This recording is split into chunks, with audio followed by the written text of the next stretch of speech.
एठी आपनकर एटा केते नंबर क्लास ला 3 नंबर प्रथम दिन जो आम आलोचना करथिले एठी पूर्व भाषा टिके आलोचना न कला आम कोन हबो गंठी पकेबो जातले खोली खोली पड़ो प्रथम दिन आम आलोचना करथिले कि जगत रे सब जीव माने सुख खोजुछन माने सुख की खोज आनंदर अनुसंधान ए जगत रे समस्त सुख पाई पागल पिंपुड़ी ठालो ब्रह्मा पर्यंत समस्त सुख खोजुछन किंतु कहा जीवन में सुख नहीं विधिर विडम्बना।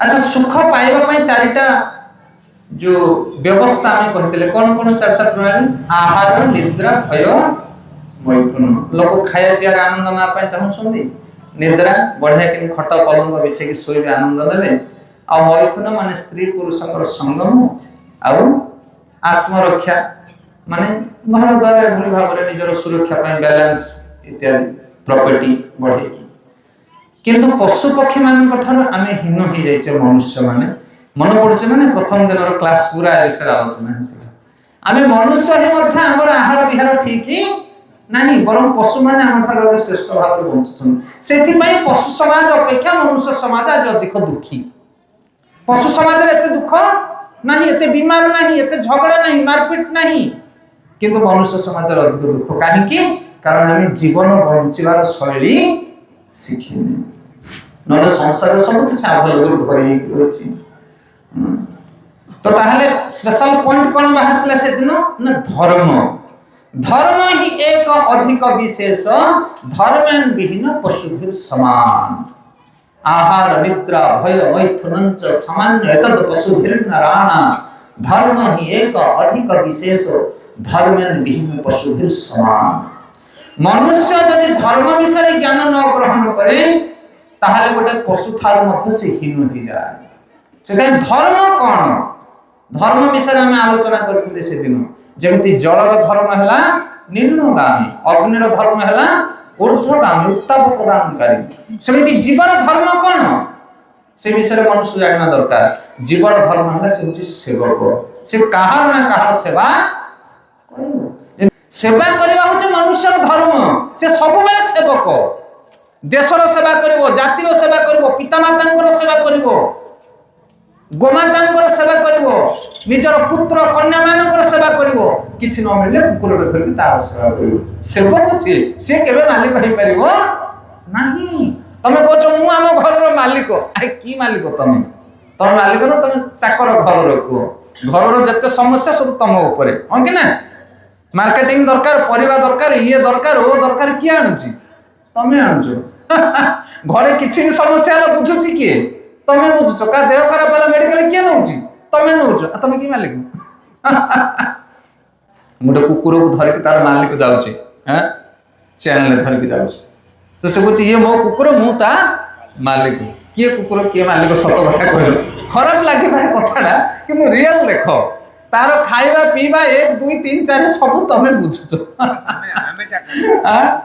एले सिया तमर कोन जतन नो जैसे तो भिया पडा तम कार रे गाड़ी रे बुलुची दान पिढा रे सोउची तार भलो मंग तमे बुझुचो से कोनटा करछु तमर सेथाय जगत रे मनुष्य भाबे मु मालिक किंतु प्रकृति रे आमे मालिक न आमे कोन आमे जे दास आमे जे सेवक सेति में आमे सेवाटा जेतु सठिक भाव रे करि पारु नै सेति पय आमे सुखी हो कहार सेवा करिया कथा ए प्रसंग रे आमे कहिथिले कहार सेवा करिया कथा आमे जहार अंश जेति हातर धर्म हला शरीर सेवा करिवो पादर धर्म हला शरीरटा को बोहि नबो अंशर धर्म हला पूर्णर सेवा करिवो ये होची सेवा करिवार धर्म आमे कहार अंश आमे होची भगवान को अंश जेते जीव जेतले भगवान को सेवा करिवो सेतले से प्रसन्न हो पारिवो अन्यथा जगत रे तुमे कहार सेवा करछो करो ना सी प्रसन्न ना तुम्हें प्रसन्न सेवा करी करी तुमरो पूरा बड़ बेज चली गले मध्य कहा को तुम खुशी करि पारिबो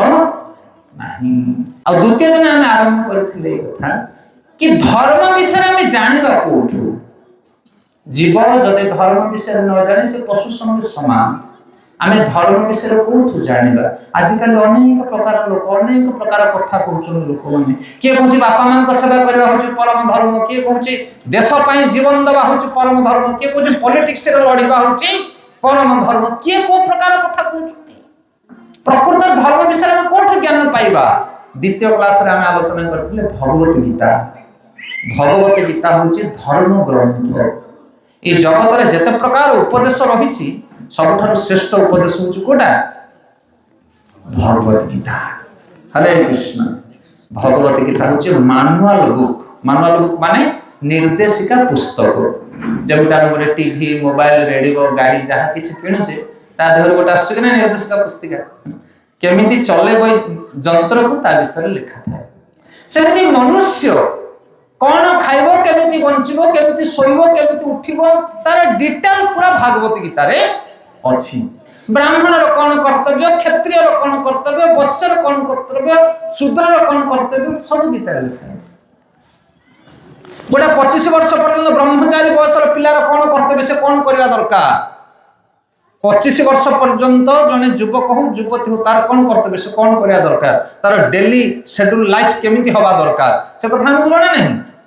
शास्त्र रे वर्णन करा अछि 25 पर मैरिज करिवो विवाह करिवो जने व्यक्ति पुओ हो झियो हो 25 रु 50 वर्ष पर्यंत ता कहे गृहस्थ जीवन सेटा केमिति हवा दरकार। गोटे गृहस्थर कर्तव्य कोन ता विषय हम जानिचे ना।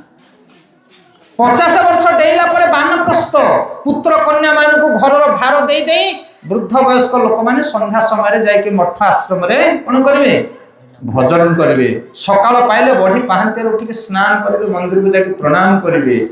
ये होची 50 डेला पर ए कार्य की करछि कोन बुझि परतन ना। 75 डेला पर सन्यास आश्रम कहा जाए।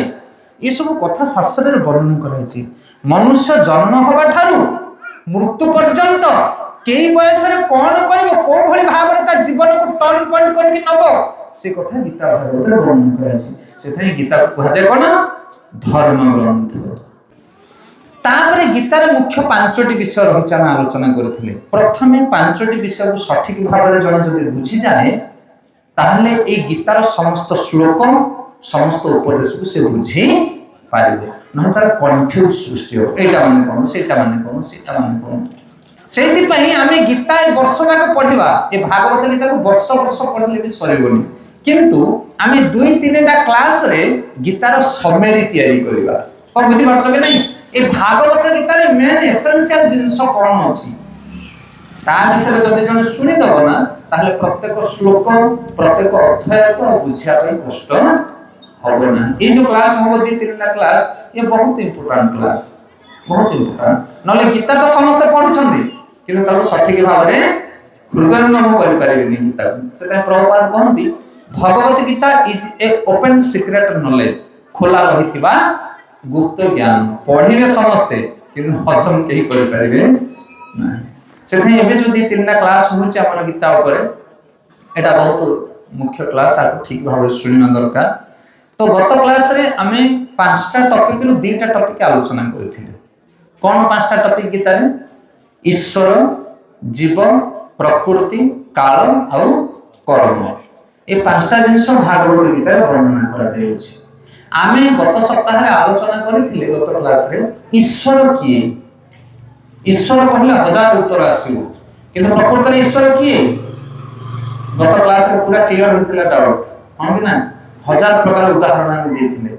ईश्वर होचन कृष्ण कृष्णस्तु भगवान स्वयं आउ जते सब अछंती तांग सब अवतार एवं देवी देवता एवं इत्यादि इत्यादि समस्त तांग सृष्टि छन कि ईश्वर होचन भगवान कृष्ण। कृष्ण होचन सर्वेश्वर ए कथा गीता रे भगवान कहछंती अहम सर्वस्व प्रभो मत्त सर्व प्रवर्तते इति मत्ता भजन्ते मां बुद्धा भाव समन्विता। हे अर्जुन अहम सर्वस्व प्रभव मु समस्तंकर प्रभु मत्त सर्व प्रवर्तते मोठार सब किछि सृष्टि हिछि ए कथा जे जाने से होछ बुद्धिमान। सदा भगवान सीता कहछन मोठार बड़ जगत रे केहि नांती मत्तम परतर नान्यतम किंचित अस्ति धनंजय मयि सर्वम इदं प्रोत सूत्रमणि गणायव। बोले हे अर्जुन मत्तम परतर नान्यतम मोठारु बड़ हे कि ए जगत रे केहि नांती मत्तम परतर नान्यतम किंचित अस्ति धनंजय अल्प बिटिके मोठ केहि बड़ नांती मु सर्वश्रेष्ठ। এই জগତରେ ଯାହା ତମେ ସବୁ ଦେଖୁଛ ଯେମିତି ମଣିମାଳ ଭିତରେ ସୂତା ଥିଲା ଭଳିଆ ମୁଁ ସବୁ ଜାଗାରେ ବିଦ୍ୟମାନ ଅଛି। ସୂତ୍ରେ ମଣି ବଣାଇବ। এই ফুলমালাটা যে আপনার ଦେଇଛନ୍ତି এতে সুন্দর কেমতি ଅଛି কারণ আ ভিতরে গোটে সূতা আছে। যদি সূতাକୁ বাହାର କରିଦେବା তাহলে ফুল ସବୁ ঝাউଁଳି ଯିବ, ନଷ୍ଟ ହେଇଯିବ, ପଡ଼ିଯିବ। ସେଥିପାଇଁ ଜଗତ ଭିତରେ ଆପଣ ଯେତେ ସୁନ୍ଦର ସବୁ ଜିନିଷ ଦେଖୁଛନ୍ତି ନା ତା ଭିତରେ ଭଗବାନ ବିଦ୍ୟମାନ ଅଛନ୍ତି। ଆଜି ସକାଳେ ଆମେ ଭାଗବତମ ପଢୁଥିଲୁ, ସେଥିରେ ପ୍ରଭୁପାଦ ଲେଖୁଛନ୍ତି ପରପଟରେ ଗୋଟେ ନାରୀ ତାର ରୂପ ବଡ଼ ସୁନ୍ଦର ଦେଖାଯାଏ। କାହିଁକି? କାରଣ ତା ଭିତରେ ଆତ୍ମା ଅଛି। ଆତ୍ମା ଚାଲିଗଲା ପରେ ସେ ସୌନ୍ଦର୍ଯ୍ୟ ନଷ୍ଟ ହେଇଯାଏ, ତା ପାଖକୁ କେହି ଯାଆନ୍ତି ହଁ କି ନା। ସେଥିପାଇଁ ଜୀବ ଯେ ପର୍ଯ୍ୟନ୍ତ ଜୀବ ଭିତରେ ଅଛି, ଆତ୍ମା ଅଛି, ସେ ପର୍ଯ୍ୟନ୍ତ ଜୀବଟି ସୁନ୍ଦର। ଆଉ ଜୀବ ଚାଲିଗଲା ପରେ, ଭଗବାନଙ୍କର ଅଂଶ ଚାଲିଗଲା ପରେ ସେ କଣ ହେଇଯାଏ? ମୃତ ଶରୀର ହେଇଯାଏ, ସବୁ ପାଲଟିଯାଏ। ସେଥିପାଇଁ ଭଗବାନ କୃଷ୍ଣ ହଉଛନ୍ତି ସର୍ବେଶ୍ୱର, ତାଙ୍କ ଠାରୁ ବଡ ଜଗତରେ କେହି ନାହାନ୍ତି। ଏ କଥା କିଏ କହୁଛନ୍ତି? ଆମେ କହୁନୁ, କିଏ କହୁଛି? ଭଗବତ ଗୀତାରେ ଲେଖା ହେଇଛି। ସେଥିପାଇଁ ଭଗବାନ ଯେତେବେଳେ କହୁଛନ୍ତି ଭଗବତ ଗୀତାରେ, ସେତେବେଳେ କଣ ଲେଖା ଅଛି? ଭଗବାନ ଉବାଚ। ଆଉ କାହା ପାଇଁ ଭଗବାନ ୱାର୍ଡ ଲେଖା ହଉନି କୋଉଠି? ଆପଣ ଦେଖନ୍ତୁ, ଶିବ କହିଲେ ଶିବ ଉବାଚ, ବ୍ରହ୍ମା କହିଲେ ବ୍ରହ୍ମ ଉବାଚ, ରାମ କହିଲେ ରାମ ଉବାଚ, ନାରଦ କହିଲେ ନାରଦ ଉବାଚ, ଧୃତରାଷ୍ଟ୍ର କହିଲେ ଧୃତରାଷ୍ଟ୍ର ଉବାଚ, ସଞ୍ଜୟ କହିଲେ ସଞ୍ଜୟ ଉବାଚ, ଅର୍ଜୁନ କହିଲେ ଅର୍ଜୁନ ଉବାଚ, କିନ୍ତୁ କୃଷ୍ଣ କହିଲେ ଶ୍ରୀ ଭଗବାନ ଉବାଚ। ବୁଝିପାରିଲେ? तो गत थर आम आलोचना करथिले कि भगवान होछन कृष्ण, कृष्णस्तु भगवान स्वयं। आ द्वितीय पॉइंट आलोचना करथिले जीव, ईश्वर तापरे जीव। जीव किए? कोड आसला जीव? हजार हजार जीव बोलुछंती। मनुष्य, गछ, लता, कीट, पतंग, पशु, पक्षी समस्त भितर जीव अछि। ए जीव किए? कोड आसला? नै, जीव होछ भगवान अंश। भगवान अंश जीव लोक जीवभूत सनातन। भगवान कहते मु जेमिति अविनाशी, मते के हेले मृत्यु टच करि परिबो नाही। सचिदानंद स्वरूप, सच्चित आनंद घन होछन भगवान। सेमिति जीव मध्य अविनाशी, से नियारे पोड़ेनी कि पानी रे बुड़ेनी। कोन बुझि पाले? भगवान हेले कृष्ण और जीव हेले तांकर अंश। मनुष्य सिना मरि जाए शरीर, किंतु आत्मार मृत्यु नथाए। आत्मा अविनाशी, अज, शाश्वत आत्मा। दीटा पॉइंट क्लियर होइतला का। ईश्वर किए? भगवान कृष्ण। जीव किए? भगवान कर अंश। Doubt clear? बर्तमान आज टॉपिक रे हम तीनटा जिनिस आलोचना करबा। आ कोन कोन तीनटा रहला? प्रकृति, कर्म और काल। ये टिके नॉलेज वाला जिनिस, ज्ञान। सेथे हम स्टोरी मजा के सब हेइ फेरिबो नहीं। आपको क्लियर भाव में जने बुझिले, तापर गीता को पढ़ले गीतार सार जिनिसटा जान पारिबो। सेटा आपण मान कहथि जो मन चाहि टिके नोटबुक पाणी दरकार। लज्जा करबार किछि कथा नाही। एटी आमे बा खाता पेन लिखि के आमछु। ये जिनिस सिमुलिया, ये अमूल्य जिनिस, आपको ग्रहण करबा दरकार जीवन सठी।